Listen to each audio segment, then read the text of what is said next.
I forgot to add this one point. So she mentions a very good point here, non-verbal. They are very non-verbal. Um, and I made a post yenye nilisema most of us were not taught how to mourn. And it's not the one that you're thinking. So the one I'm talking about, it's like when something happens in your life, like you don't know how to express that. You don't really know how to express like your frustrations. Like you're taught to stuff those emotions in, stuff everything in. So you meet also, especially those men. So personally, of course, you see my forehead, mi ni Mkikuyu, and the place I grew up in, Juminili, I grew up huko mashambani. Men are so strong. Like you don't see a man being vulnerable. Like you don't see a man crying. Na wakilia wanajificha. Like there's such a shame around that. But the thing is that you cannot blame them. Need you of the way they were brought up. So contrast, hapa men cry, hapa men share their emotions. Me personally, I had to learn that. I know how to share my emotions. I will communicate. I guess there is no embarrassment, but in the culture kuna embarrassment of feeling weak, but what manlyhood looks like there and hapa is different. Hapa being a man is being there for your family, treating your wife better, treating your kids better, and being emotionally safe. Like hapa, like that is what it means to be a man. Kuna mzungu aliniambianga, alikuwa ananijua, like tulishingi naye Kenya, aliniambianga the same thing. Aliniambianga, Francis, the mentality yenye uko nayo ya what it means to be a man haitatoboa huku. Juu obviously unapata huku, utapata wasichana wenye wako they are super healed, you see, and wewe unaleta that part of you.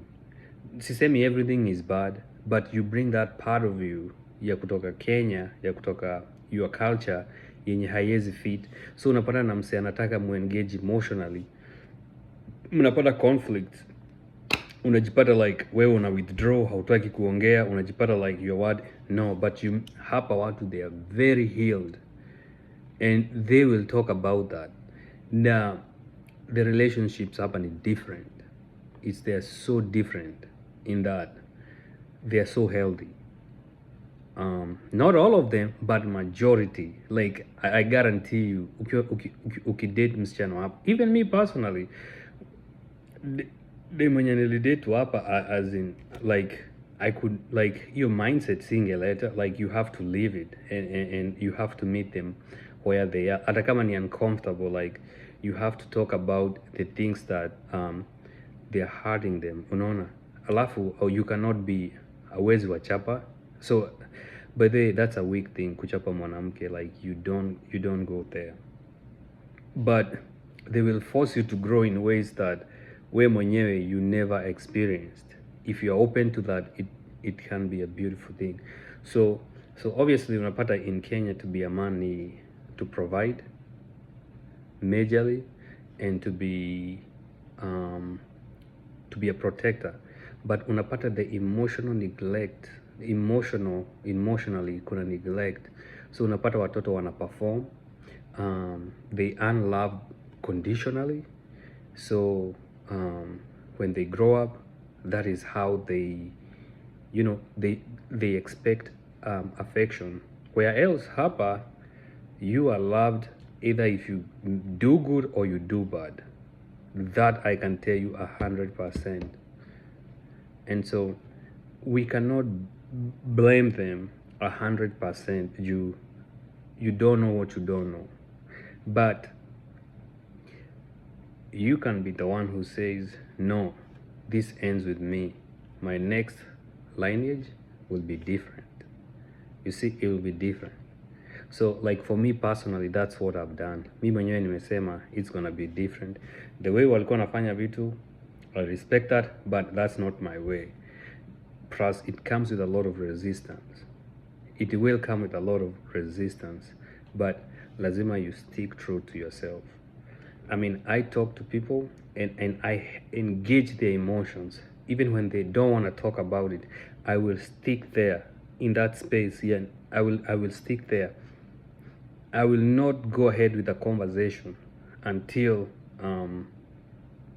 you speak that. So in short, so also in this kuna mzungu alinipigia simu juzi, beshte yangu, and like I'm telling you, men have a way of, you know, showing that hey, nothing is wrong.